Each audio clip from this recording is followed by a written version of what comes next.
सर्वविद्याप्रदाः नमस्तस्मै भगवते नारदाय महात्मने कामक्रोधविहीनाय ऋषीणाप्रवराय च गुरुर्ब्रह्मा गुरुर्विष्णुः गुरुर्देवो महेश्वरः गुरुः साक्षात् परब्रह्मा तस्मै श्री गुरवे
निरूपणाकरिता आज आपण जो अभंग घेतलेला आहे तो गोविंद तारकाश्रम स्वामी महाराज यांचा आहे. ते मूळचे गोविंद बुवा होशिनी. त्यांनी 4था आश्रम स्वीकारला. एकूण 4 आश्रम आहेत आपल्याला माहिती आहे. पहिला ब्रह्मचर्य आश्रम, दुसरा गृहस्थाश्रम, तिसरा वनप्रस्थाश्रम आणि 4था संन्यास. त्यांनी 4था आश्रम स्वीकारला. त्यानंतर त्यांना गोविंद तारकाश्रम स्वामी महाराज म्हणून ओळखू लागले. त्यांचे अनेक अभंग आहेत. ज्याप्रमाणे तुका म्हणे अशी रचना आली की तो अभंग किंवा ते पद हे तुकाराम महाराजांचे हे आपल्याला माहिती आहे. त्याचप्रमाणे दीन हा शब्द ज्या अभंगामध्ये येतो तो अभंग गोविंद तारकाश्रम स्वामी महाराज यांचा होता. नारदीय कीर्तन त्यांनी एका चौकटीमध्ये बांधले. आपण नमन गातो, शरणागत दीना. दीन या शब्दावरून त्यांची ओळख पटते. तर गोविंद तारकाश्रम स्वामी महाराज यांचा अभंग आज आपण निरूपणाकरिता घेतलेला आहे. निरूपणाला सुरुवात करूया. नदीच्या काठी संध्याकाळच्या रम्य वेळेस भगवान प्रभू श्री रामचंद्र पहुडले. जगत जननी सीतामाई त्यांच्या पायाजवळ बसल्या. वायू सुद्धा सुगंधित होऊन मंद होऊन वाहत आहे. सुंदर अशी ही वेळ आहे. चंद्रानं सुद्धा ज्यांना बघून लाजावं असे प्रभू श्री रामचंद्र. आणि पलीकडच्या वाळवंटामध्ये लक्ष्मण आणि गुहक मुनी यांचा संवाद सुरू आहे. संत सज्जन साधू ऋषी मुनी हे संवाद करतात. आपण नुसता वाद करतो यात वाद नाही असं. तर लक्ष्मण आणि गुहक मुनी यांचा संवाद सुरू होता. गुहक मुनी लक्ष्मणाला राग आणण्याचा प्रयत्न करत होते. पुन्हा पुन्हा त्याला असं सांगत होते की कैकेयीमुळे तुम्हाला वनवास मिळाला. त्यावर लक्ष्मणाने गुहक मुनींना सांगितलं, कितीही झालं तरी ती आमची आई. लक्ष्मण हा शेषाचा अवतार, त्यामुळे त्याला राग लगेच येतो. गुहक मुनी पुन्हा त्याला म्हणाले, आई जरी असली तरी ती तुमची सावत्र आई आहे, तिच्यामुळे तुम्हाला वनवास मिळाला. त्यावर लक्ष्मणांनी गुहक मुनींना सांगितलं, सावत्र आई जरी असली तरी ती आमची आईच आहे. आणि आई म्हणजे काय? मदर्स लव्ह इज लव्ह असं म्हणतात. या सर्व जगाची आई ब्लड बँक आहे असं म्हणायला काही हरकत नाही. आई मधला आ म्हणजे आत्मा आणि ई म्हणजे ईश्वर. आई म्हणजे माऊली. परमेश्वराला सुद्धा आपण माऊली म्हणतोच की. ज्ञानेश्वर माऊली, दत्तात्रय माऊली, आपण सगळे या भगवंताची लेकरे आहोत.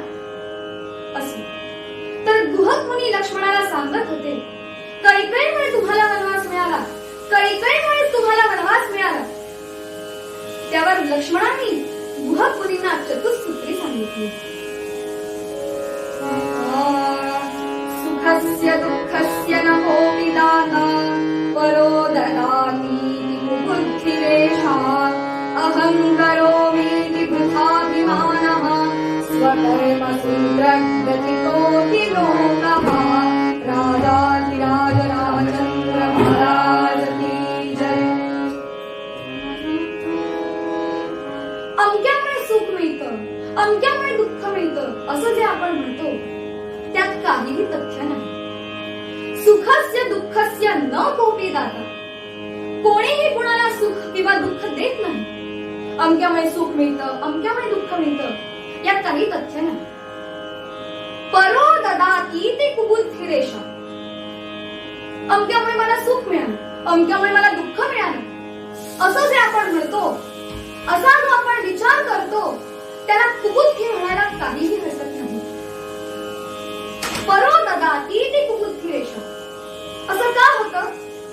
अहं करोमी इति वृथाभिमानः. अहंकार जो आपल्यामध्ये असतो, मी केलं, माझ्यामुळे झालं, हे सगळं मी केलं, हा जो वृथाभिमान असतो हा आपल्या जीवाला घातक आहे. स्वकर्मसूत्र गथितो हि लोकः. आपण ज्या प्रकारे कर्म करू त्या प्रकारे आपल्याला त्याची फळं मिळत असते. ही चतुसूत्री लक्ष्मणांनी गुहक मुनींना सांगितली. तर जो यामध्ये अहंकार आपण पाहिला, हा अहंकार आपल्या जीवाला त्रास देणारा आहे, घातक आहे. अहंकाराला गर्व असे म्हणतात, मन असे म्हणतात, अभिमान असेही म्हणतात. आपल्यामध्ये आत्मविश्वास नक्कीच असावा, पण अभिमान नसावा. आणि आपल्या हातून जेवढ्या चुका होतात त्या चुकांचं मूळ कारण म्हणजे अहंकार आहे. इंग्रजी कवी एका ठिकाणी म्हणतात सुद्धा, pride is at the bottom of all the great mistakes. Pride म्हणजे अहंकार.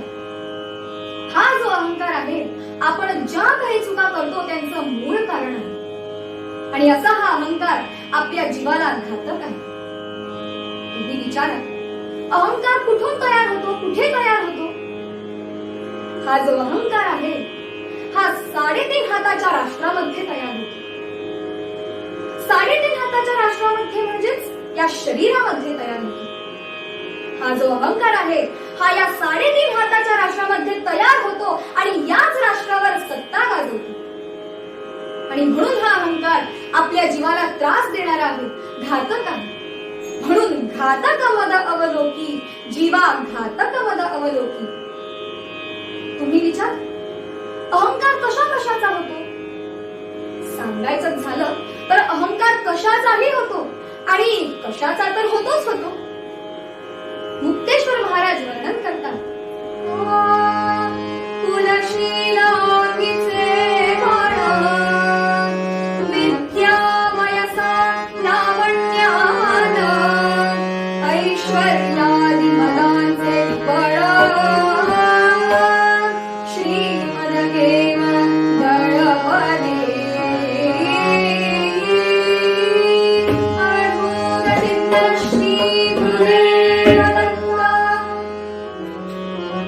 मुक्तेश्वर महाराजांनी सुंदर वर्णन केले. कुल, आपल्या कुलाचा अभिमान असतो, कुलाचा गर्व असतो. मी देशपांडे कुळातलं. बाजीप्रभू देशपांडे होऊन गेले की नाही, आम्ही त्यांचे वंशज. बाजीप्रभू देशपांडे कशाकरिता प्रसिद्ध होते हे आपल्याला माहितीच आहे. इतिहास जर आपण पाहिला तर आपल्याला कळेल की त्यांनी एकट्याने पावनखिंड लढवली म्हणून बाजीप्रभू देशपांडे प्रसिद्ध आहेत. आम्ही बाजीप्रभू देशपांडे त्यांच्या कुळातले, आम्ही त्यांचे वंशज. तुम्ही काय करता?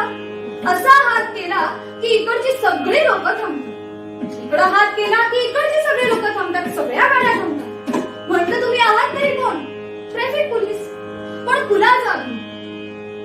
अमुक अमुक एक जण म्हणाले, वसंतराव देशपांडे होऊन गेले ना, आम्ही त्यांच्या कुळातले. खरं पाहायला गेलं तर एकही स्वर नीट लागत नाही, पण कुळाचा अभिमान, आम्ही त्यांच्या कुळातले. भागवत कुळातले, भागवत आडले. खर तर लोकांचं भागवत वाचून आपलं भागवत असतात आणि लोकांनाही भागवत असतात. पण कुळाचा अभिमान, कुळाचा गर्व. वाघमारे, समोरून एक कुत्रा जरी गेला तरी त्याला पाहून पळून जाते. कवी वर्णन करतात, नाव वाघमारे विभीषणाला, नाव वाघमारे विभीषणाला.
कुत्र्याला सुद्धा घाबरतात.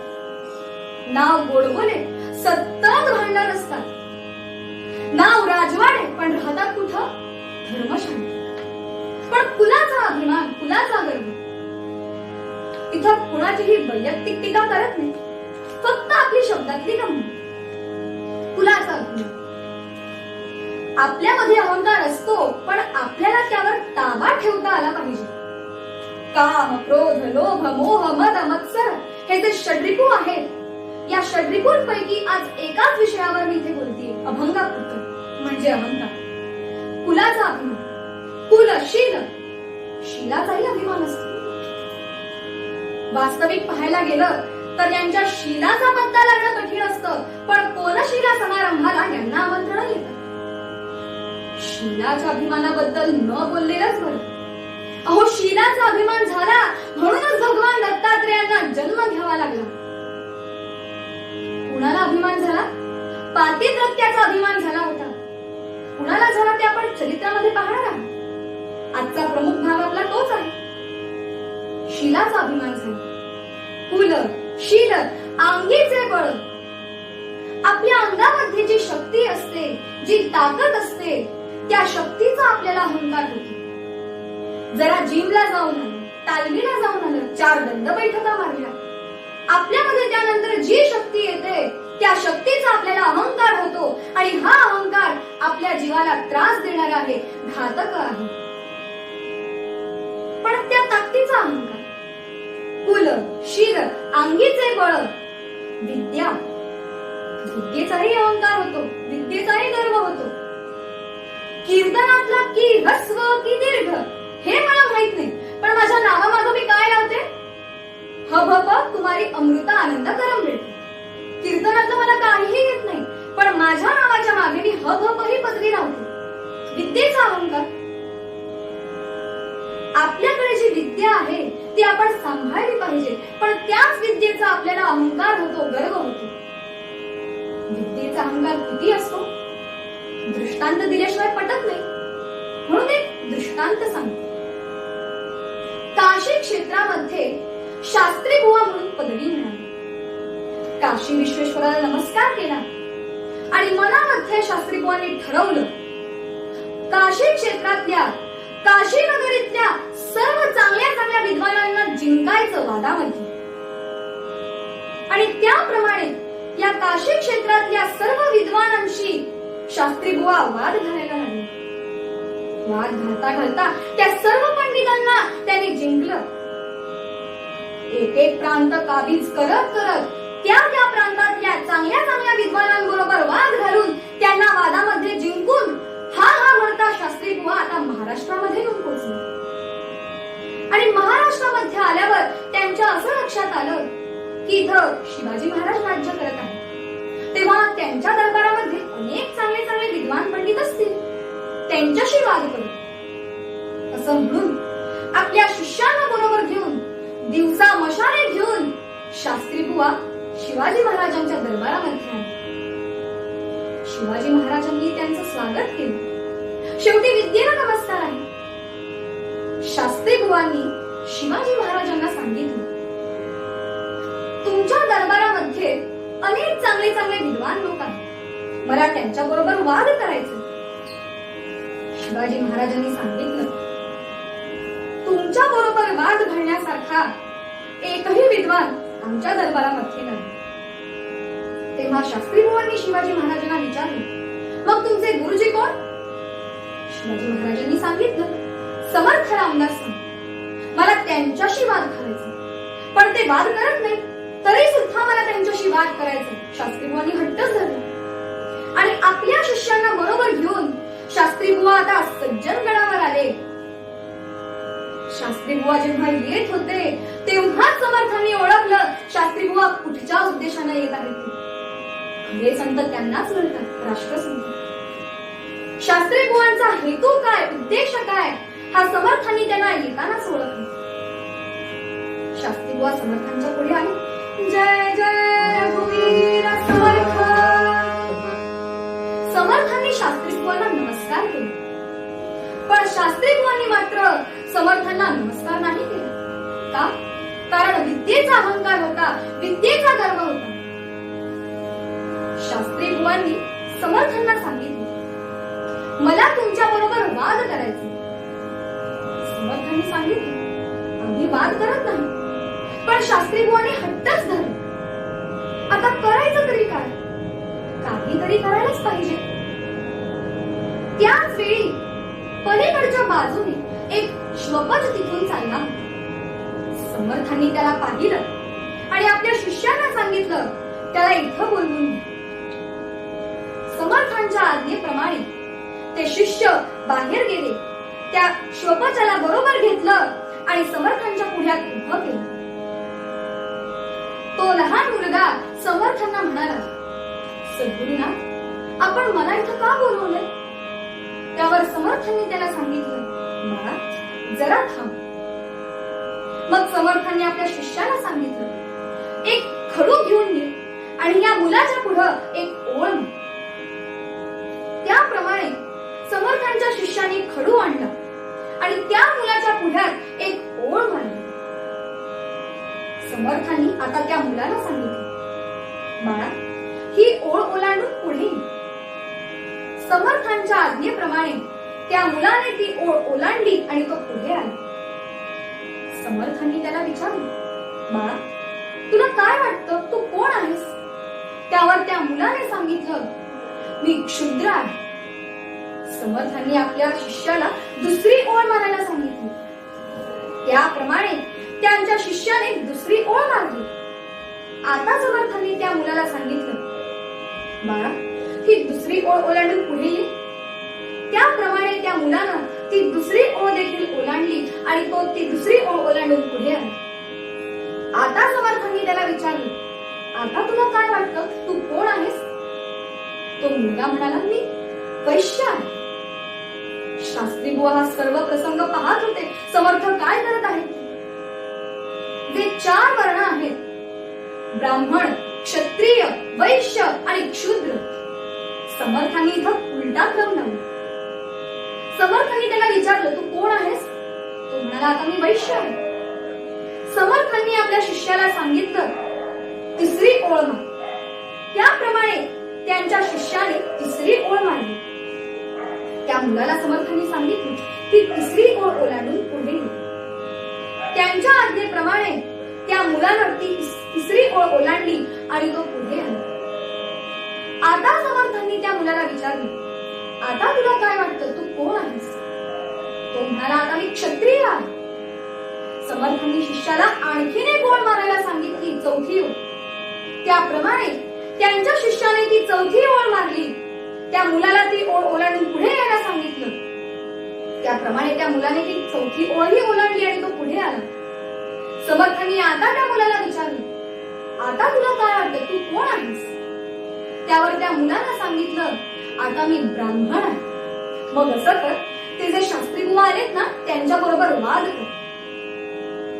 मूळचा श्वपच असणारा तो मुलगा समर्थांकडून जे 4 वर्ण आहेत, ब्राह्मण, क्षत्रिय, वैश्य, क्षुद्र, यांचा उलटा क्रम लावून ब्राह्मण झालेला हा समर्थांच्या सांगण्यावरून शास्त्री बुवांबरोबर आता वाद करू लागला.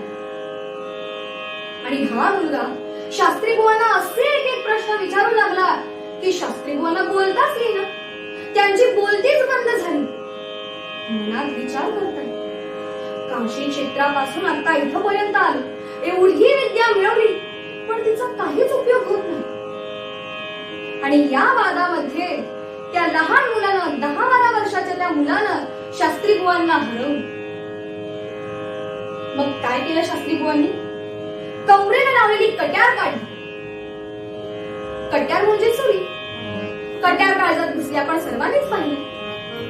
पूर्वी लोकांच्याकडे सोन्याची कट्यार असायची. शास्त्री बुवांनी ती कट्यार काढली, कारण काशी क्षेत्रातून निघतानाच त्यांनी पण केला होता, ज्या क्षणी मी वादामध्ये हरेन, त्याच क्षणी माझी जीभ मी कापून टाकली. आणि या मुलानं त्यांना हरवलं हे त्यांनी पाहिलं. कट्यार काढली, जीभ बाहेर काढली आणि कापणार इतक्यात समर्थ धावत धावत तिथे आले आणि त्यांचे हात धरले. कुणाचे हात धरले? शास्त्री बुवांचे हात धरले. शास्त्री बुवांना समर्थांनी सांगितलं, जीभ कापू नका, काहीही होणार नाही.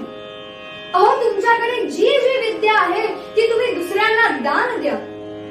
जे जे आपणासी ठावे ते ते दुसऱ्याचे शिकवावे, शहाणे करून सोडावे सकल जन, असा उपदेश समर्थांनी शास्त्री बुवांना केला. काशी क्षेत्रापासून एक एक प्रांत काबीज करत करत शास्त्री बुवा महाराष्ट्रामध्ये आले होते. समर्थांच्या पुढ्यात येऊन त्यांचा विद्येवरचा असणारा अहंकार नष्ट झाला, गर्व नाहीसा झाला. विद्येचा अहंकार कसा असतो आपण पाहिलं. कुल, शील, अंगीचे बळ, विद्या, वयसा. वयाचाही अभिमान होतो. म्हटलं आमची 60 झाली. 60 झाली कोणासाठी झाली, कुणासाठी झाली हे सांगता येत नाही. देशासाठी किती झाली, देवासाठी किती झाली, घरासाठी किती झाली, आपल्या धर्मासाठी किती झाली ते सांगता येत नाही. पण आमची 60 झाली. वयाचा अभिमान, विद्या, वयाचा, लावण्य, लावण्याचे अभिमान असतो. माझ्यासारखी सौंदर्यवती या जगात मी कुठेच पाहिली नाही. या जगामध्ये मी एकटीच सगळ्यात सुंदर आहे. खरं पाहायला गेलं तर आपलं जे सौंदर्य आहे हे दुसऱ्यांवर अवलंबून आहे. आपण नाना प्रकारच्या पावडर लावतो, क्रीम लावतो, सांगायची गरज नाही, आपले सगळ्यांनाच माहिती. अमल लावण्य असं म्हटलंय. अहो, पावडर लावल्याशिवाय घरातून बाहेर पडत नाही आपण. म्हणजेच काय, तर आपलं जे सौंदर्य आहे हे दुसऱ्यांवर अवलंबून आहे. पण त्या सौंदर्य ऐश्वर्याचा आपल्याला अभिमान असतो, गर्व असतो. कुल शील अंगीचे बळ, विद्या वयसा लावण्य अमर, ऐश्वर्याचाही आपल्याला अहंकार होतो. ऐश्वर्याची मस्ती असते आपल्याला आणि ती आपल्या जीवाला घातक आहे. आणि शेवटी मुक्तेश्वर महाराज म्हणाले, श्रीमद केवळ दळपती. श्री म्हणजे लक्ष्मी. लक्ष्मी आपल्याकडे आली की त्या लक्ष्मीचा आपल्याला अहंकार होतो, आपल्याला त्या लक्ष्मीचा मद होतो. आणि जे धनिक लोक आहेत ते कुणालाही भीत नाही, अगदी देवाला सुद्धा घाबरत नाही आणि सत्ता सुद्धा त्यांच्याचकडे असते.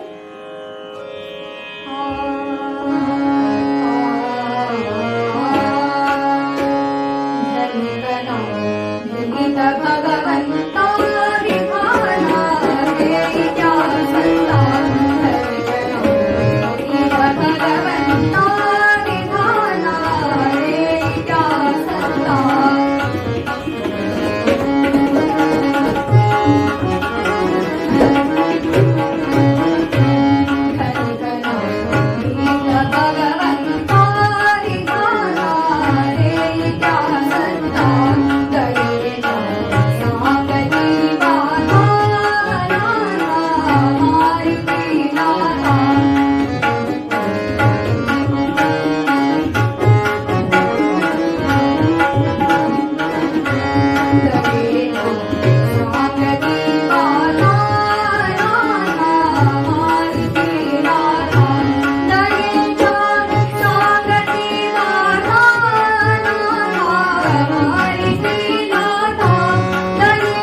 पैसा असतो ते कुणालाही भीत नाही.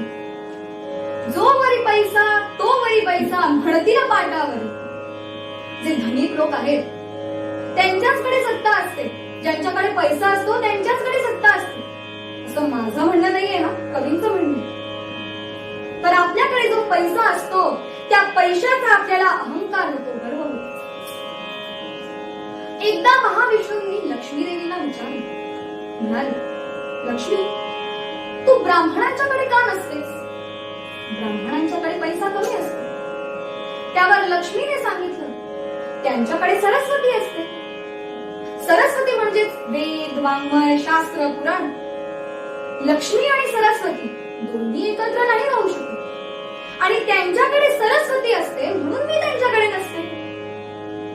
महाविष्णूंनी लक्ष्मी देवींना विचारले, मग एखादा दानशूर त्याच्याकडे तू का नसतेस? त्यावर लक्ष्मी देवींनी सांगितलं, तो मलाच दान करून टाकेल. मग महाविष्णूंनी लक्ष्मी देवींना विचारले, मग तू असतेस कोणाकडे? तेव्हा लक्ष्मी देवींनी सांगितलं, मी मूर्खांच्याकडे असते, ज्याला सभेमध्ये काहीही बोलता येत नाही आणि त्यालाच अध्यक्ष स्थान दिलं जातं. हे सगळं का होतं? कारण आपल्याकडे जो पैसा असतो, जी लक्ष्मी असते तिचा आपल्याला अहंकार असतो, म्हणून हे सगळं होतं. आणि हा अहंकार आपल्या जीवासाठी घातक आहे, आपल्या जीवाला त्रास देणार आहे. म्हणून घातक मद अवलोकी, जीवा घातक मद अवलोकी. जी लोक गर्वानं बोलतात, माझ्यामुळे हे झालं, मी हे केलं, हे सगळं मीच करतो, त्यांच्या संभाषणात कुणालाही रस नसतो. कोणाही त्यांचं संभाषण ऐकण्यासाठी वर्णन करतात. गळगोटीने बोले त्याचा संभाषणात रस नाही. वास्तव हरिभक्ताने वळवावे नामनामे रस नाही. जी लोक गर्वानं बोलतात त्यांच्या संभाषणामध्ये कुणालाही रस नसतो. आणि यास्त हरिभक्ताने काय करावं? यास्त हरिभक्ताने वळवावी रामनामी रसनाही. रसना म्हणजे जी. नामस्मरण करावं, भगवंताचं नामस्मरण करावं, वळवावी रामनामी रसनाही. जनाबाई म्हणते, देह अहम भाव जिरयाशिवाय जनी भळे देव हाता नाही. आपल्या देहामध्ये अहंकार असतो, अहंभाव असतो. आणि हा अहंभाव जोपर्यंत नष्ट होत नाही तोपर्यंत परमेश्वराची प्राप्ती आपल्याला होत नाही. ज्ञानेश्वर माऊली म्हणते, नवल अहंकाराची गोठी, नवल अहंकाराची गोठी, विशेषे न लगे अज्ञाना पाठी, सज्ञानाचे झोंबे कंठी, नाना संकटी नाचवी. माऊली ज्ञानेश्वर महाराज की जय. अहंकाराचं नवल सांगताना ज्ञानेश्वर माऊली म्हणाली, हा जो अहंकार आहे, जे अज्ञान लोक आहेत ना त्यांना होत नाही. पण जे डिग्री होल्डर आहेत, डिप्लोमा होल्डर आहेत, जे जास्त शिकलेले आहेत त्यांना अहंकार जास्त होतो. आणि हा असा अहंकार आपल्या जीवाला घातक आहे. अहो, एखादा कलाकार असेल, त्या कलेवर सुद्धा आपल्याला अभिमान असतो, गर्व असतो, अहंकार असतो. आपल्याकडे जी कला आहे त्या कलेवर, हे कलेवर आपल्याला सांभाळायचंय, पण त्या कलेचाच आपल्याला गर्व असतो. एक दृष्टांत सांगतो. एक शिल्पकार होता. अगदी उत्तम पुतळे तयार करायचा, हुबेहूब जशास तसे. त्या काळी म्हणे यमदेवांची पद्धत होती. ज्या माणसाचा मृत्यू जवळ आला असेल त्याला यमदेव पत्र लिहून पाठवत असे. म्हणजे केवढी जुनी गोष्ट असेल पहा. त्याप्रमाणे यमदेवांनी या शिल्पकाराला पत्र पाठवले. या शिल्पकाराकडे ते पत्र व्यवस्थित पोहोचले. त्यानं ते पत्र वाचलं पण घाबरलं नाही. मनात विचार केला, मी कलाकार आहे, माझ्याकडे कला आहे. ते पत्र वाचलं पण घाबरलं नाही. त्यानं पाषाण घेतला, हथोडा घेतला आणि आपल्यासारखे पुतळे तयार करायला सुरुवात केली. हा म्हणता एक पुतळा तयार झाला, दुसरा झाला, तिसरा झाला, चौथा झाला. 15 पुतळे त्या शिल्पकाराने तयार केले. त्यांना चांगली चांगली वस्त्र सुद्धा नेसवली, झब्बा, टोपी, उपर्ण. ठरलेल्या दिवशी यमदूत त्या शिल्पकाराकडे आला. हा शिल्पकार त्या पुतळ्यांच्या मध्ये उभा होता. जशी त्या पुतळ्यांची पोझिशन होती तशीच या शिल्पकाराची सुद्धा पोझिशन होती. त्या पुतळ्यांप्रमाणे हा सुद्धा त्या पुतळ्यांच्या मध्ये उभा राहिला. यमदूत आले, फेऱ्या मारू लागले. हे काय मोजताय? 1 2 3 4 5 16. पण ऑर्डर तर एकाच शिल्पकाराला न्यायची, पण इथे तर 16 शिल्पकार आहेत. काय करावं असा विचार करून यमदूत यमदेवांकडे गेले. आणि यमदेवांना जाऊन त्यांनी सांगितलं, महाराज, अहो तिथे एक शिल्पकार नाही, 16 शिल्पकार आहेत. यमदेवांनी म्हटलं, आता मलाच यावं लागणार. यमदेवांनी आपलं वाहन, त्यांचं वाहन म्हणजे रेडा, आपल्याला माहिती, त्या रेड्याला बरोबर घेतलं आणि यमदेव हा हा म्हणता शिल्पकाराच्या घरी येऊन पोहोचले. यमदेव पाहत आहे, एका ओळीमध्ये सगळे आहेत उभे. यमदेवांनी फेरी मारायला सुरुवात केली आणि या फेऱ्या मारता मारता यमदेव त्या शिल्पकाराची स्तुती करू लागले. काय पुतळे तयार केले, काय कला आहे, अगदी हुबेहूब जशास तसे. काय कला असेल, काय शिल्पकार असेल, असा कलाकार मी आतापर्यंत कधीच आणि कुठेही बघितला नाही. अहो आम्ही तर प्राण घेतो, देवदेव प्राण हरण करतात आपल्याला माहिती, आम्ही तर प्राण घेतो, पण या शिल्पकाराने प्राण ओतले त्या पुतळ्यांमध्ये. काय कला आहे.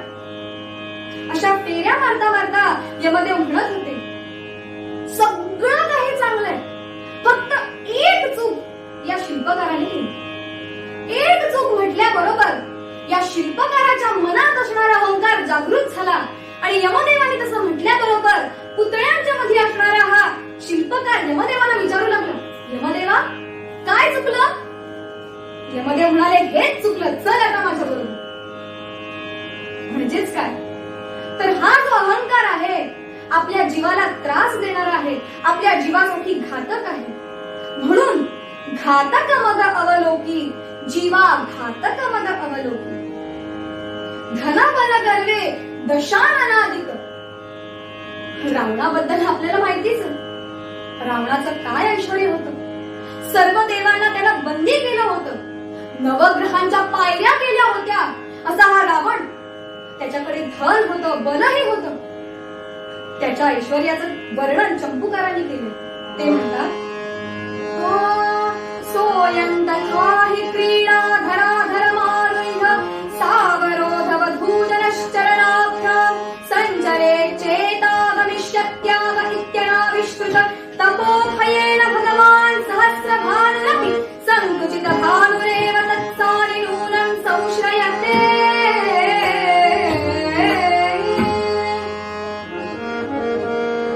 सर्व देवांना बंदिवान केलेला असा हा रावण एखाद दिवशी कडकडीत उन्हातून सर्व स्त्रियांना बरोबर घेऊन फिरायला निघाला.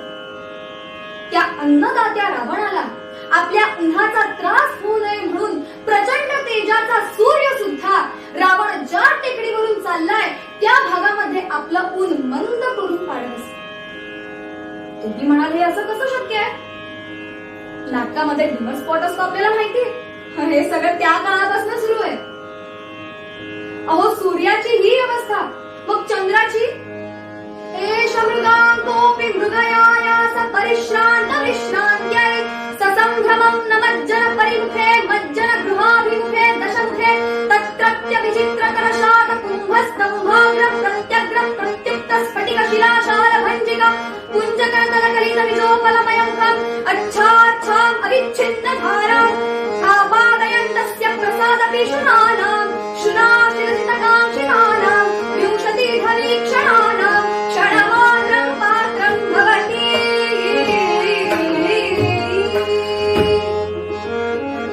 मृगयाविहारी रावण शिकार घेऊन आल्यावर सेवक त्याला स्नानगृहाकडे घेऊन जात होते. रावणाची आंघोळ म्हणजे काय? दोन्ही बाजूला 700 स्फटिकांचे खांब, या बाजूला 700 स्फटिकांचे खांब, या बाजूला देखील 700 स्फटिकांचे खांब. त्या प्रत्येक खांबावर एक सोन्याची मूर्ती, सोन्याची बाहुली आणि त्या बाहुलीच्या हातामध्ये चंद्रकांत म्हणे. अहो भर दुपारी सूर्याला मागे टाकून चंद्र आकाशात यायचा आणि आपले मंद किरण त्या चंद्रकांत मण्यावर टाकायचा आणि मग त्या चंद्रकांत मण्यातून अमृत धारा वाहायची. ही होती रावणाची आंघोळ. काय ऐश्वर्य आहे, किती ऐश्वर्य होतं त्यांचं. आपल्याकडे 1-2 गाड्या असल्या म्हणजे मोठं झाल्यासारखं वाटतं आपल्याला, पण काय वर्णन केलं, काय ऐश्वर्य आहे रावणाचं. पण या सगळ्याचा शेवट काय झाला? झाले नष्ट विलोक. सगळं काही नाश पावलं, नामशेष झालं. कुणी रावणाचं नाव घेतं का? म्हणजे आपल्या मुलाचं कुणी रावण असं नाव ठेवतं का? नाही, कारण ते नामशेष झाले. हे सर्व कशामुळे? तर अहंकारामुळे, मस्तीमुळे, गर्वामुळे. म्हणून घातक मग अवलोकी जीवा घातक मग अवलोकी. सूत्र श्लोक करते म्हणतात, यथा घनोर्क प्रभवोर्क दर्शिके यथा घना. घन म्हणजे ढग, आपल्याला माहिती. ढग कसे तयार होतात हो? यथा घना अर्क प्रभव. सूर्याच्या किरणांनी नदीमध्ये असणाऱ्या, समुद्रामध्ये असणाऱ्या पाण्याची वाफ तयार होते, ती वर आकाशात जाते आणि मग ढग तयार होतात. यथा घनः अर्कप्रभवः अर्कदर्शितः. म्हणजे सूर्यामुळे हे ढग तयार होतात आणि सूर्यामुळेच आपल्याला दिसतात. यथा घनोर्क प्रभवोर्कदर्शितो ह्यर्कांश भूतस्य च चक्षुषस्तमः. जे प्राणी आहेत आपण ज्यांना पाहतो आपल्याला त्यांना पाहण्याची शक्ती दृष्टी सुद्धा सूर्यामुळेच मिळते. पण काय होतं, एवं तू अहम म्हणजेच एवं तू अहम, हा जो अहम गुण आहे, हा जो प्रत्येकाच्या ठिकाणी निर्माण होतो, हा आपल्याला त्रास देणार आहे, घातक आहे. आणि हा कुणाचा गुण आहे? एवं तू अहम ब्रह्मगुणस्थ दीक्षितो. हा जो अहम गुण आहे हा ब्रह्माचा गुण आहे. आणि ब्रह्माचा गुण असल्यामुळे त्याच्या पुढे कुणाचंही काही चालत नाही. ब्रह्मांश तस्यात मन आत्मबंध. हा अहम आहे तो काय करतो?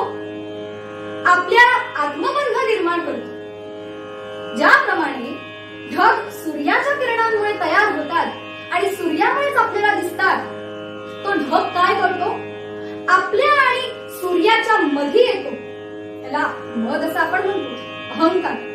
हा जो ढग आहे हा आपल्या आणि सूर्याच्या मध्ये येतो आणि आपल्याला सूर्याचं दर्शन घेऊ देत नाही.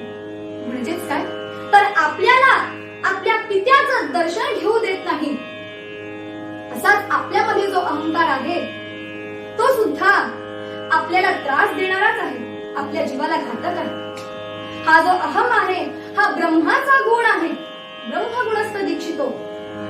हा काय करतो? जीवाला शिवाची भेट घेऊ देत नाही. पाहायला गेलं तर जीव आणि शिव हे एकत्र आलेले, पण हा जो अहम आहे हा जीवाला शिवाची भेट घेऊ देत नाही. तो आपल्या जीवाला घातक आहे. हेच जणू पूर्व पद्यात गोविंद ताकाश्रम स्वामी महाराज म्हणाले, घातक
दिगंबराया हो स्वामी मला भेट द्या हो दत्ता दिगंबराया हो स्वामी मला भेट द्या हो दत्ता दिगंबराया हो सावळ्या मला भेट द्या हो दत्ता दिगंबराया हो सावळ्या मला भेट द्या हो दत्ता दिगंबराया हो सद्गुरु मला भेट द्या हो दत्ता दिगंबराया हो सद्गुरु मला भेट द्या हो दत्ता दिगंबराया हो स्वामी मला भेट द्या हो दिगंबराया हो स्वामी मला भेट द्या हो दिगंबराया हो सावळ्या मला भेट द्या हो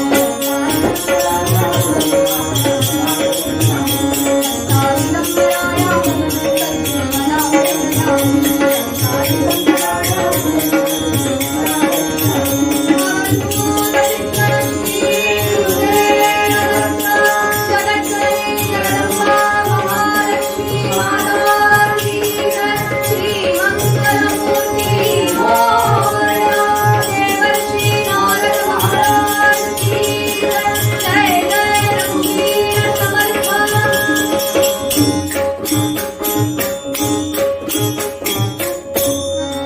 सद्गुरुनाथ महाराज की जय.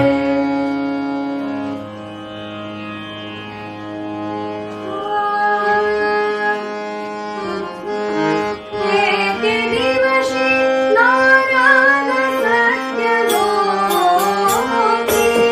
एक दिवशी नारद सत्य लोकी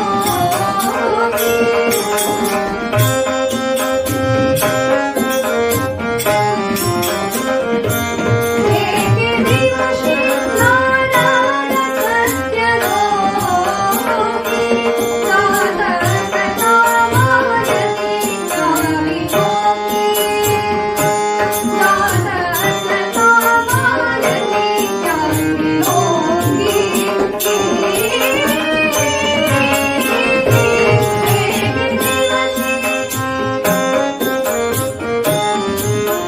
एक दिवशी नारद सत्य लोकी जात सदा मायती जावी लोकी म्हणे दिवशी नारदाची लोकी म्हणे दिवशी नारदाची लोकी आमाईशा कधी जगा मारी राखी आमाईशा कधी जगा मारी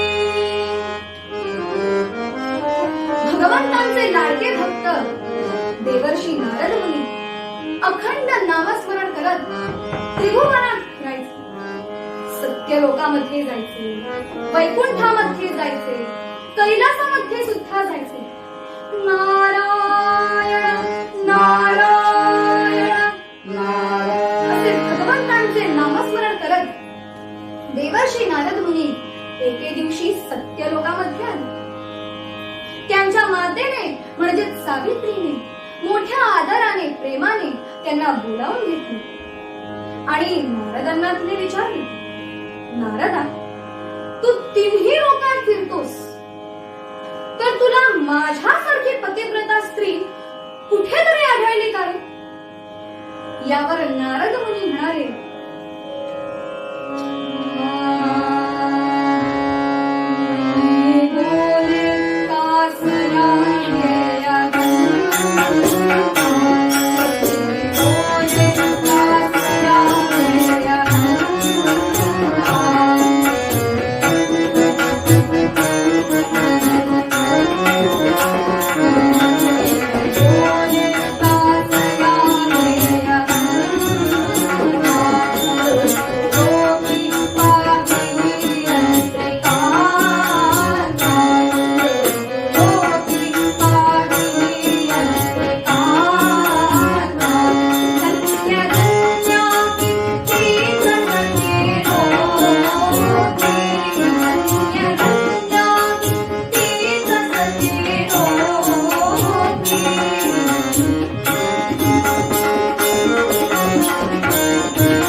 मृत्यू लोकामध्ये अत्री स्त्री आहे ती पतिव्रता अनसूया खरोखरच धन्य आहे.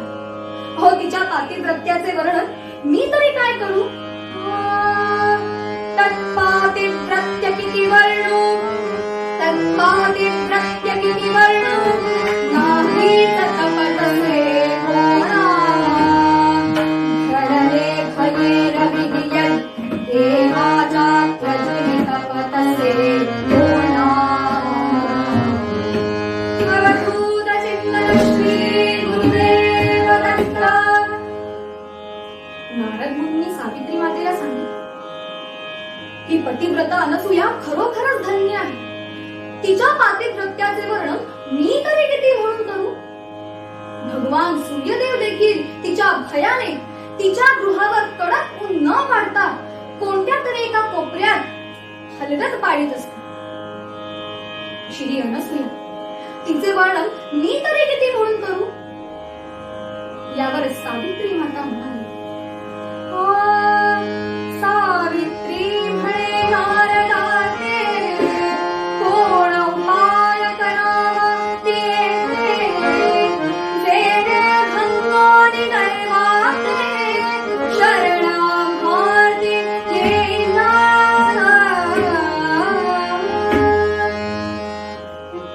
सावित्रीने नारदांना सांगितले नारदा जेणेकरून या अनसूयेचा गर्व नाहीसा होईल आणि ती आम्हाला शरण येईल असा एखादा उपाय सांगा. खरं तर इथं गर्व कुणाला झालाय सावित्री मातेला. पण त्यांनी नारदांना काय सांगितलं या अनसूयेचा गर्व नाहीसा होईल आणि ती आम्हाला शरण येईल असा एखादा उपाय सांगा. तेव्हा नारद मुनींनी सावित्री मातेला सांगितलं प्रार्थनिया चतुरानना पाठवावे अत्रिभुवना सहज स्थित मागावे भोजना ते गर्व केला.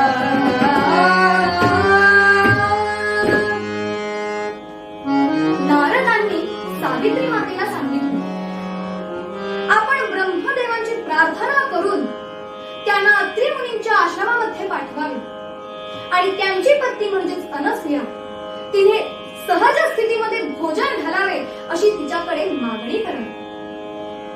तिने मागणी अमान्य केली म्हणजे तिचा गर्व नाहीसा झाला. असा उपाय सावित्री मातेला सांगून नारद मुनी वैकुंठामध्ये आले. सावित्री सांगोनी उपाय नारद स्वये वैकुंठाय देखोनी लक्ष्मी संतुष्ट होया मग बुद्धी आदरे अवधूत चिंतन श्री गुरुदेव दत्त. सावित्री मातेला असा उपाय सांगितला आणि नारद मुनी तिथून वैकुंठामध्ये आले.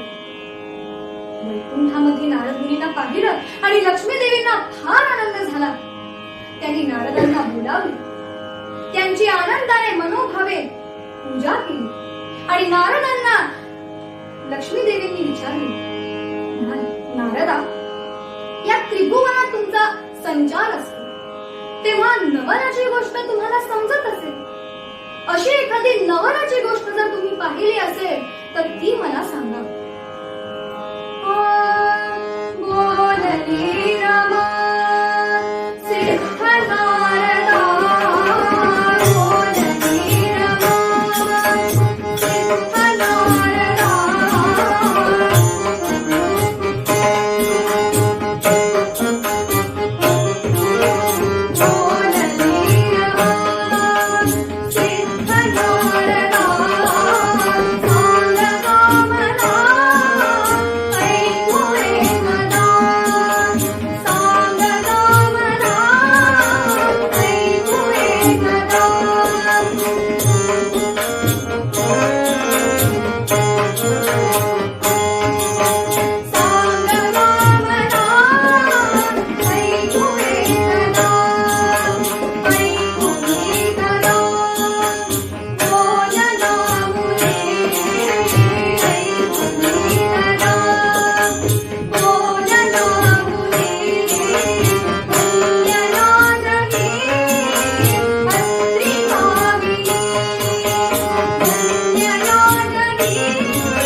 त्रिभुवनात माझ्यासारखी पतिव्रता स्त्री जर तुम्हाला कुठे आढळली असेल तर ते तुम्ही मला सांगा.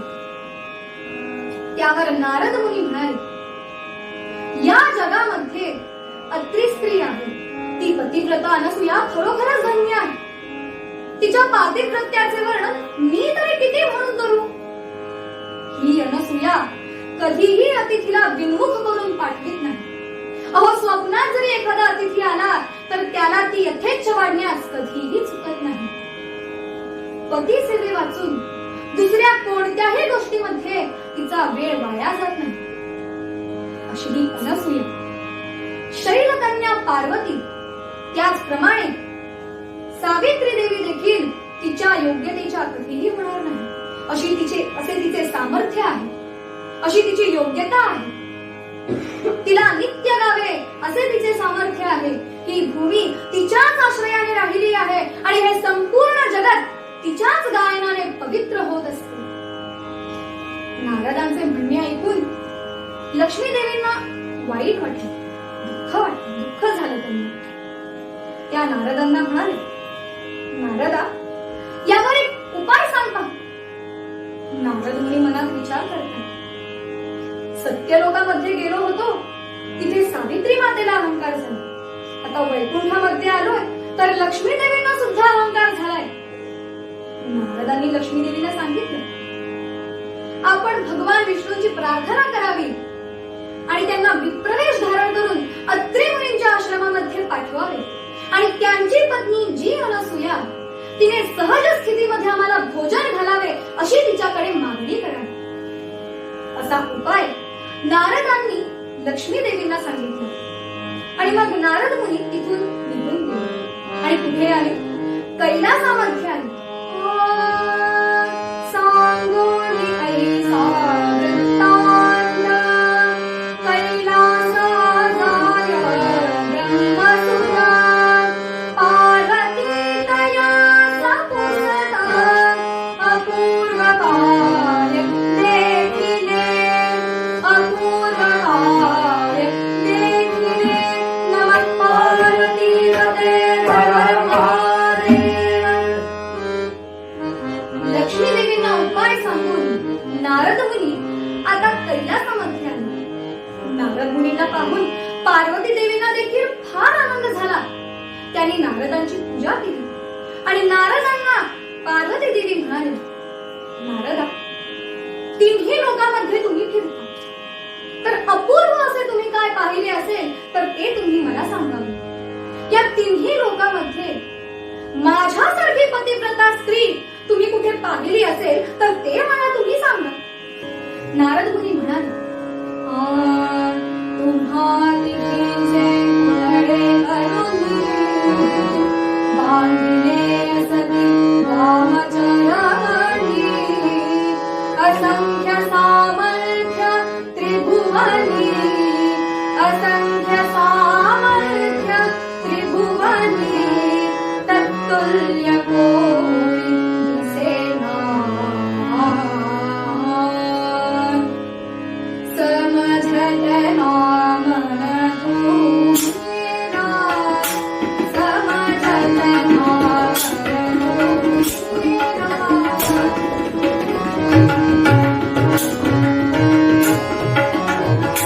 समझत नाम धूमेना.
मूर्तींचे पुतळे तयार करून आपल्या पायामध्ये बांधून मिरवित आहे.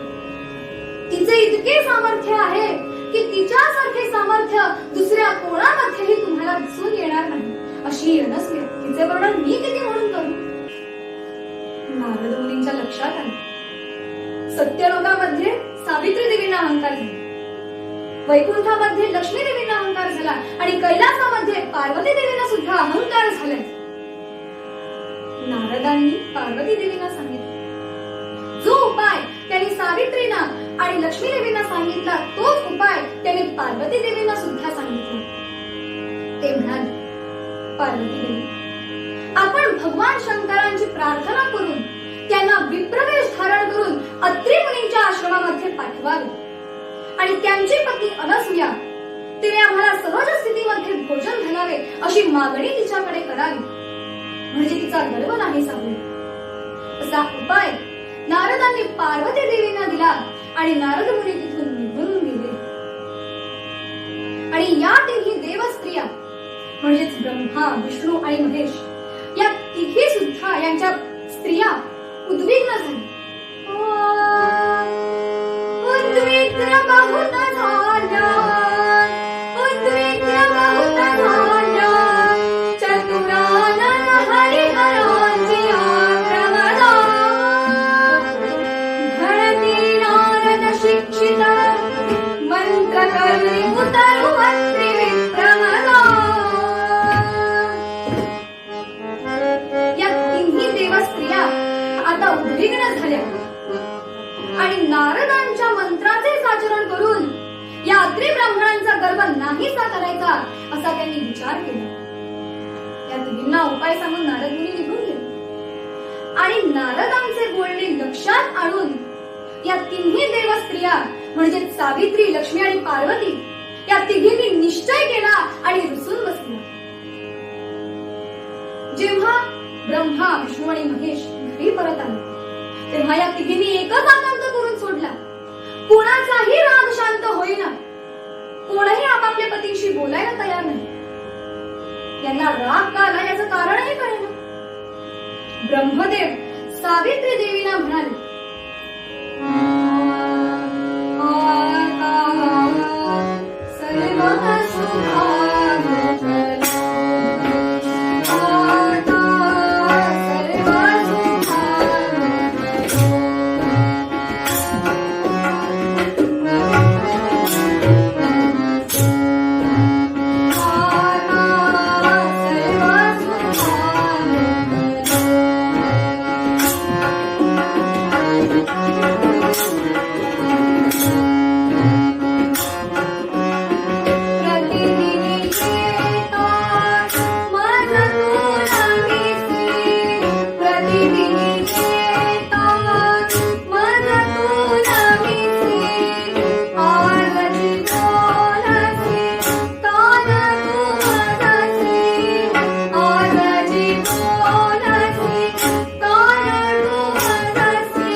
मी प्रत्येक दिवशी घरी आलो असता तू आधी मला नमन करीत असता आणि आज तू माझ्याशी बोलूही इच्छित नाहीस.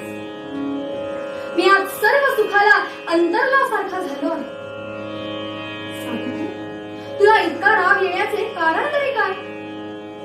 तुझे मुख म्हणजे पूर्णचंद्र असतो, त्याचा विरह आज मी किती म्हणून सहन करू. तुझ्या विरहाने मी कमलाप्रमाणे सुकून गेलो. आता मला सुख कुठून होणार? हे वामनयनी, तुझी विनवणी करून मी थकून गेलो. तू माझ्याशी बोल. तू माझ्याशी बोलल्याने मी पूर्ण सुखी होईन. वैकुंठामधील लक्ष्मी देवींनी सुद्धा विष्णूंशी अबोला धरला होता. तेव्हा विष्णू लक्ष्मी देवीची समजूत काढण्याकरिता म्हणाले, हे कमळे, तू माझ्याशी का बरं बोलत नाहीस? तुला इतका राग येण्याचे कारण तरी काय? माझ्या या मनोरूपी भ्रमराला तू कमलाप्रमाणे आहेस. आज तुझे हे चित्त भ्रमण का बरं पावत आहे? माझ्या हातून जर काही चूक झाली असेल तर ती तू मला सांग. कैलासामध्ये सुद्धा भगवान शंकर पार्वती देवींची समजूत काढण्याकरिता म्हणाले, भवानी मज सांगती तुझा आला कसा मोठा तुझा वेळ सुदीन मी सडती जागलो गे पहाट तुला कवड बोलला कठीण सांगते पूर्ण गे करीन तव इष्ट जरी असाध्य ही पूर्ण गे. भगवान शंकर म्हणाले, भवानी, तू आज माझ्या बरोबर का बरं बोलत नाहीस? तुला इतका राग येण्याचे कारण तरी काय? हे सुदेवी, मी तुझ्या वाचून अगदी दीन झालोय. इतका राग येण्याचे कारण तरी काय ते तू मला सांग. जर कोणी तुला कठोर बोललं असेल आणि म्हणून जर तुझा हा राग असेल तर ते तुम्हाला आत्ता सांग. मला कितीही असाध्य असलं तरीही ते मी साध्य करेन. अशा प्रकारे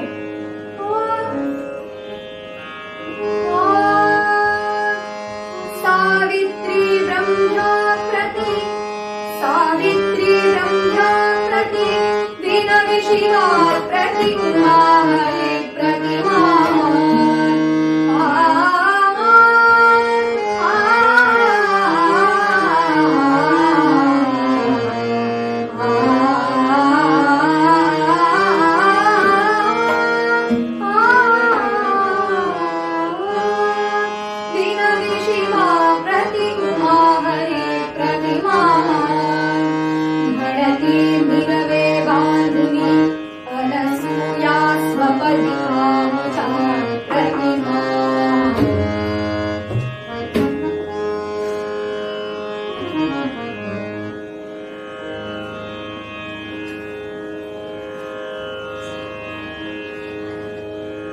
सावित्री ब्रह्मदेवांना, पार्वती शंकरांना आणि लक्ष्मी विष्णू देवांना म्हणाली, ही अनसूया आमच्या प्रतिमा पायामध्ये घालून मिरवीत आहे. केवढी लांछनास्पद गोष्ट आहे. शिवाय नारद सुद्धा कीर्तन प्रसंगी अनसूया सर्व सौभाग्याची खाण पतिव्रता शिरोरत्न म्हणून तिचीच स्तुती करतात. आता एकाची अशी सर्वश्रेष्ठ म्हणून स्तुती केली असता इतरांची निंदा होत असते. त्या तिघीही आपापल्या पतींना म्हणाले, तुम्ही आमची विनंती मान्य करून विप्रवेश धारण करून अत्रि मुनींच्या आश्रमामध्ये जावे आणि त्या अनसूयेचे सत्वहरण करावे. सहज स्थितीमध्ये भोजन घालावे अशी मागणी तिच्याकडे करावी. तिने तुमचे मागणे अमान्य केल्यास ती सत्वाला मुकेल आणि आम्हाला थोर आनंद होईल. अशा प्रकारे त्या तिघींनी आपापल्या पतींकडे हट्टच धरली.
पतींकडे हट्टच धरला.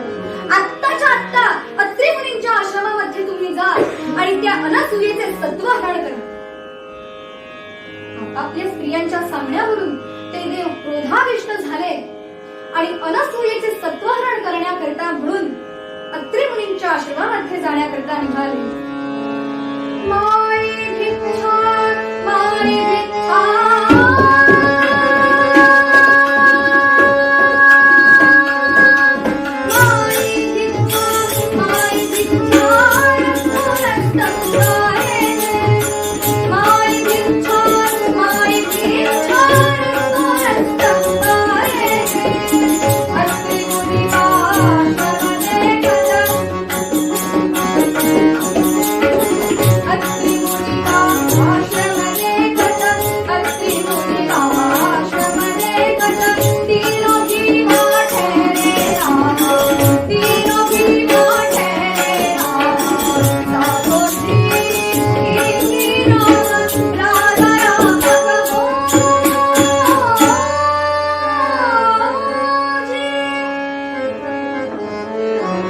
सत्यलोकातून ब्रह्मदेव, वैकुंठातून भगवान विष्णू आणि कैलासातून भगवान शंकर हे तिन्ही देव अत्रि मुनींच्या आश्रमामध्ये जाण्याकरिता निघाले. त्यांनी विप्रवेश धारण केला आणि अत्रि मुनींच्या आश्रमाजवळ आले. अत्रि मुनींचा आश्रम पाहताच ते तिघेही त्यांच्या आश्रमामध्ये शिरले. त्या तिघांना पाहताच अनसूयेला लक्षात आले की हे तिघही देव आहे. अहो, एवढे तिचे सामर्थ्य होते. तिने ओळखलं की देवच इथे आले. देव जरी कितीही कपटाचरण करून विप्रवेश धारण करून अनसूयेचा सत्वहरण करण्याकरता म्हणून आले असले तरी सुद्धा अनसूयेने त्यांचे पूजन केले. इक्षुपुस म्हटला की तो शत्रूंना तसाच मित्रांनाही गोड लागतो. शत्रूंना कडू आणि मित्रांना गोड अशी वृत्ती कधीही धारण करत नाही. त्याचप्रमाणे अनसूयेने देखील वर्तन केले. त्यांचे तिने पूजन केले, आदरातिथ्य केले. तेव्हा ते देव अनसूयेला म्हणाले, हे पतिव्रते अनसूये, तू आपल्याला मोठी पतिव्रता म्हणून मिरवतेस, तर आम्ही तुझ्याकडे जे मागू ते तू आम्हाला दे. असं म्हणून त्यांनी अनसूयेला आधी वचनबद्ध केले. त्यानंतर ते देव अनसूयेला म्हणाले, हे अनसूये, आम्ही भुकेने व्याकुळ होऊन तुझ्याकडे आलो आहे. आम्हाला भोजन द्यावे अशी आमची इच्छा आहे. त्यांचे बोलणे ऐकताच अनसूयेने त्यांना सांगितले, अन्न तयार आहे, तुम्ही स्नान करून यावे. त्यांचे बोलणे ऐकताच अनसूयेचे सत्वहरण करण्याच्या उद्देशाने ते देव अनसूयेला म्हणाले, आमचे स्नान झाले आहे, तसेच ध्यानही पूर्ण झाले आहे. भुकेरे आमचे प्राण व्याकुळ होत आहे, तेव्हा आम्हाला भोजन घालावे एवढीच आमची इच्छा आहे. त्यांचे बोलणे ऐकून अनसूयेने पाने ठेवली, अन्नाची सिद्धता केली. त्यानंतर या तिन्ही देवांनी तिचे सत्वहरण करण्याच्या इच्छेने तिला म्हणाले, तू जर आम्हाला सहज स्थितीमध्ये भोजन देणार असशील तरच आम्ही जेवू. त्यांचे बोलणे ऐकताच अनसूयेने आपल्या पतींचे नामस्मरण केले आणि त्यांचे पदतीर्थ त्या तिघांवर सिंचन करताच ते शिशु बनले. मग क्षुधा पीडित होऊन भुकेने व्याकुळ होऊन अनसूयेने त्यांना स्तनपान दिले.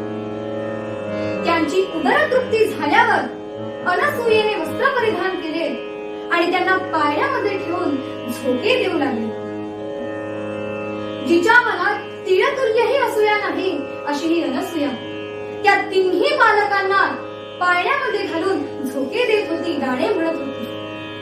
अनसूया म्हणाली, हे बुद्धिमान ब्रह्मदेवा, उद्भिज, स्वेदज, अंडज आणि जारज या ज्या 4 खाणी, त्याचप्रमाणे जलचर, भूचर, खेचर अशा नाना प्रकारच्या योनी निर्माण करत असताना तू फार शमतोस. जगबुद्धीची अधिष्ठात्री देवता आहेस. तू आता विश्राम कर, तू आता निद्रा कर. हे विष्णू, या विश्वाला अन्न, वस्त्र, उदक देऊन त्यांचा सांभाळ करतोस, त्यांचं पालन पोषण करतोस. तू स्वतः निर्गुण, निरामय आणि नित्य असून सगुण रूप धारण करतोस. जे कोणी दुष्ट खळ आहेत त्यांच्या नाशाकरता सदैव अवतार घेतोस आणि जे तुला अनन्य शरणागत येतात त्यांचा तू नेहमीच उद्धार करतोस. तू आता निद्रा कर. हे उमावरा पंचानना, कल्पांतकाली या चराचराचा संहार करून तू फार शंभूस. तू नागभूषण आहेस. गजचर्म रूपी वस्त्र तू परिधान करतोस आणि तू दिगंबर आहेस.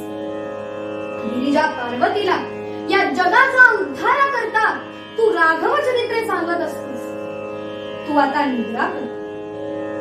अशा प्रकारे अनसूयेने त्या तिन्ही बालकांना पाळण्यामध्ये ठेवले, त्यांना झोके देऊ लागले आणि त्यांना झोपवून.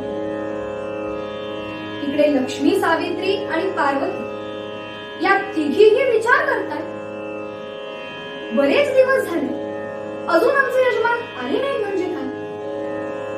अहो, त्या अनसूयेचे सामर्थ्य एवढे होते की त्या देवांना प्राप्त झालेली बाल्यदशा नाहीशी होण्याची त्यांना चिन्हेच दिसेना. असेच बरेच दिवस निघून गेले. अत्रि मुनी घरी आले. त्या मुलांना पाहून त्यांना महदानंद झाला. इकडे या तिघी जणी विचार करतात, काय करावं. ज्यांनी आपल्याला ही युक्ती सांगितली आहे त्यांच्याचकडे जावं असं म्हणून त्या तिघी जणी नारदांकडे आल्या आणि नारदांना विचारू लागल्या. अजून कोणाचाही पत्ता नाही. ब्रह्मदेवांचा पत्ता नाही, विष्णूचा पत्ता नाही, शंकराचाही पत्ता नाही. काय करावं. तेव्हा नारदांनी त्या तिघींना सांगितलं, पातिव्रत्य म्हणजे काय असतं याचं उदाहरण तुम्हाला अत्रि मुनींच्या आश्रमामध्ये मिळेल. तुम्ही तिथं जा. तुमच्या पतींना बालक करून ती अनसूया आपल्या मांडीवर खेळवत आहे. नारदांचे भाषण ऐकून त्या तिघींना राग आला आणि त्या तिघींनी सांगितलं, आमचे पती त्या अनसूयेच्या हातून आम्ही पुन्हा आणू. त्या अनसूयेचा आमच्या पुढे काय चालणार. तिची कीर्ती कशी टिकणार. आम्ही आत्ताच त्या अनसूयेकडे जातो. आणि हा म्हणतात तिन्ही देवस्त्रिया अनसूयेच्या आश्रमामध्ये आल्या. त्यांना यायला कितीचा वेळ लागतो. देवस्त्रिया पोहोचल्या. इतक्यात अनसूया सुद्धा बाहेर आली. त्यांना पाहिलं. तिनं त्यांना नमस्कार केला आणि म्हणाली, आमचे भाग्य थोर म्हणून तुम्ही आमच्या इथे आले. आता फक्त काय काम आहे त्याची आज्ञा करावी. अनसूयेचे हे भाषण ऐकताच तिन्ही देवींनी त्या अनसूयेला सांगितलं, आमचे पती आम्हाला परत दे. त्यांचे बोलणे ऐकून अनसूयेने त्या तिन्ही बालकांना त्यांच्या पुढ्यात उभं केलं. पाहतात तो काय, सगळे एकसारखेच दिसतात. कोणता ब्रह्मा, कोणता विष्णू, कोणता महेश काहीच ओळखेना. आणि ती बालके बोलण्यास असमर्थ. आपला पती कोणता आहे त्यांना ओळखता येणार हे पाहून त्या तिघींना आश्चर्य वाटले. आपले सगळे सामर्थ्य त्यांनी खर्ची घातले पण सर्व काही व्यर्थ होते. शेवटी त्या तिघीही नम्र झाल्या. त्यांचा पातिव्रत्याचा अभिमान होता तो नष्ट झाला. अहंकार होता तो नष्ट झाला. त्यांनी ते नम्र झाले आणि अनसूयेला त्यांनी वंदन केले. अनसूयेला म्हटले, अनसूया आमचे पती आम्हाला परत दे. अनसूया म्हणाली, तुमचे पती तुमच्या पुढ्यातच तर आहेत. त्यांनी सांगितलं, आमचे पती आम्हाला ओळखता येत नाही. तूच आम्हाला ओळखून दे. त्यांचे भाषण ऐकताच अनसूयेने त्या बालकांवर आपला करहस्त ठेवला, आपला हात ठेवला, करस्पर्श केला आणि ब्रह्मा, विष्णू, महेश प्रगट झाले.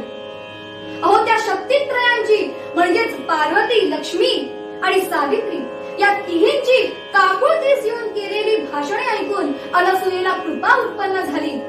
त्या बालकांवर त्याने आपला हात ठेवला, त्यांच्या मस्तकावर हात ठेवला आणि त्यांची पूर्वचिन्हे प्रगट झाली. त्यानंतर देव अत्रि मुनी आणि अनसूयेला म्हणाले, खरं तर या अनसूयेच्या पातिव्रत्याचा अभिमान नष्ट करण्याकरिता आम्ही इथं आलो होतो. पण हिनेच आमचं देवपण काही क्षणात नाहीस केलं, काही क्षणात नष्ट केलं. एवढं हिचं सामर्थ्य आहे. अत्रि मुनींनी सांगितलं, देव तुमच्यासारखा एक चांगला पुत्र मला असावा अशी माझी इच्छा आहे. ती इच्छा तुम्ही पुरवावी म्हणजे झाली. देव म्हणाले, अत्रि मुनी आमच्यासारखे थोरपण इतर कोणामध्ये आहे असे मला वाटत नाही. तेव्हा आम्ही तिघेच तुमचे पुत्र होऊ असा वर देऊन अत्री मुनींचा सत्कार करून त्यांचा देवाने निरोप घेतला. अनसूयेच्या पदाला वंदन करून देव आपापल्या ठिकाणी निघून गेले. आणि मग ब्रह्माच्या अंशाने चंद्र, विष्णूच्या अंशाने दत्त आणि रुद्राच्या शंकराच्या अंशाने दुर्वास ऋषी अशी त्रिमूर्ती तिथे प्रगट झाली. मार्गी प्रदोषकाळी, मार्गी प्रदोषकाळी रागा मृगशीर्षयुक्त मुक्तारी अत्रिदेवी अवतरुणी झाला प्रगट स्वभक्त कैवारी. अवधूत चिंतन श्री गुरुदेव दत्त. भगवान दत्तात्रेयांचा जन्म मार्गशीर्ष महिन्यामध्ये पौर्णिमेच्या दिवशी संध्याकाळी गुरुवारी झाला. आजचा हा तो दिवस. अशा रीतीने स्वभक्त कैवारी ईश अत्री मुनींच्या खरी अवतरून प्रगट झाले. अहो, आकाशामध्ये सगळे देव आपापली विमाने घेऊन पुष्पवृष्टी करण्याकरता एकत्र आले. सूर, नर, मुनी, गंधर्व, किन्नर, अप्सरा सर्वजण एकत्र आले आणि पुष्पवृष्टी करण्यासाठी एकत्र जमले. त्यांनी पुष्पवृष्टी केली. अमर कुसुम घन वर्षती, अमर कुसुम घन वर्षती तननन करिती समस्त गंधर्व सर्वत्रांना झाले, सर्वत्रांना झाले आनंदाचे झाले महापरिवार. राम राम हरे हरे राम राम राम राम सीता पते राम राम राम हरे हरे राम राम राम राम रघुत्तम राम.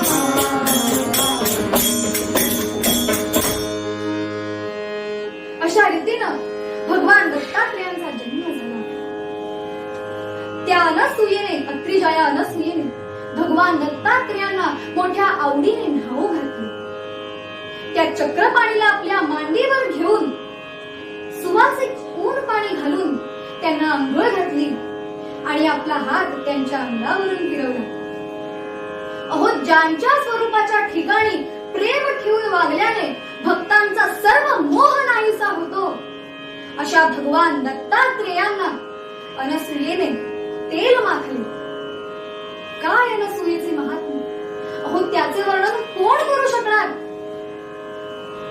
ज्याच्या ठिकाणी जननाधिक माया नाही, अहो, या प्रभूची योग्यता त्रिभुवन निर्माण करण्याची, अशा या दत्तराजाला, भगवान दत्तात्रेयाला अनसूयाने अंगावर घेतले, त्यांचे कान फुंकले व त्यांना रत्नमय पर्यंकावर झोपवले, निजवले. अशा या प्रभूंना स्नान घालत असताना वामन कवी का बरं त्यांच्या चरणी मोहून जाणार नाही?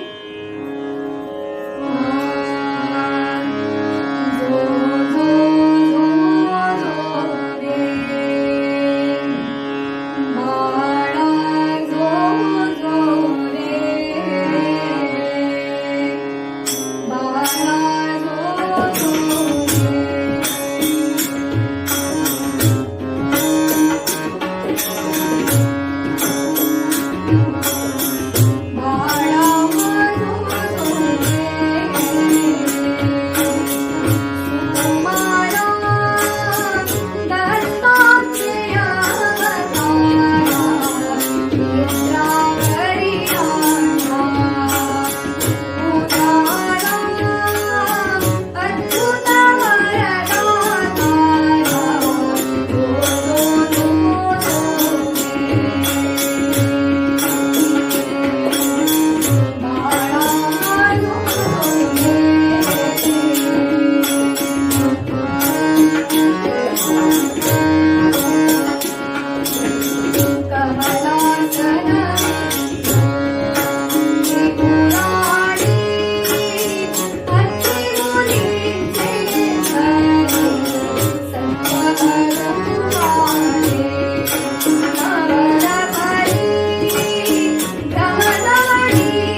तू आता निद्रा कर.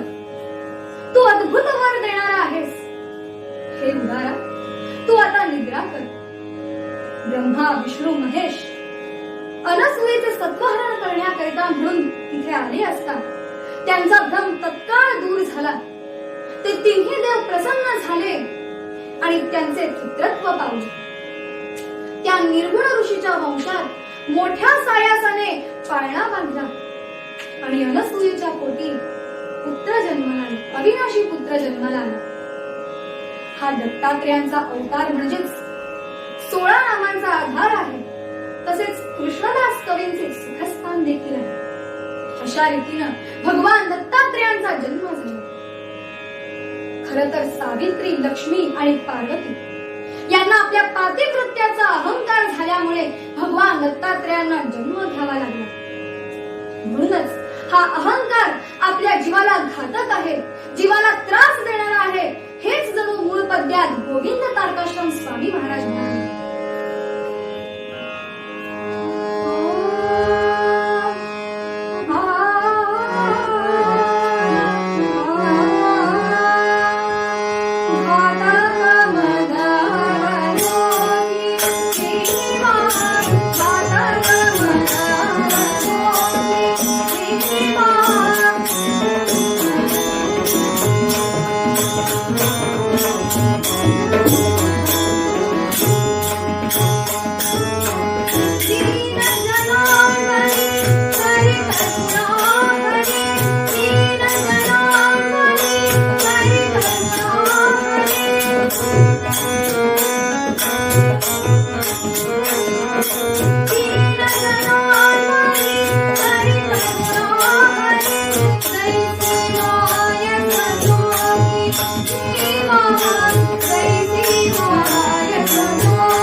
मला इथे कीर्तन करण्याची संधी दिल्याबद्दल सर्व आयोजकांची मी ऋणी आहे. झालेली कीर्तन सेवा भगवान दत्तात्रेयांच्या चरणी अर्पण करून तुकाराम महाराजांच्या शब्दात एकच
कृष्णं माधवं गोपिकावल्लभं जानकीनायकं रामचन्द्रं हरे राम राम राम हरे हरे हरे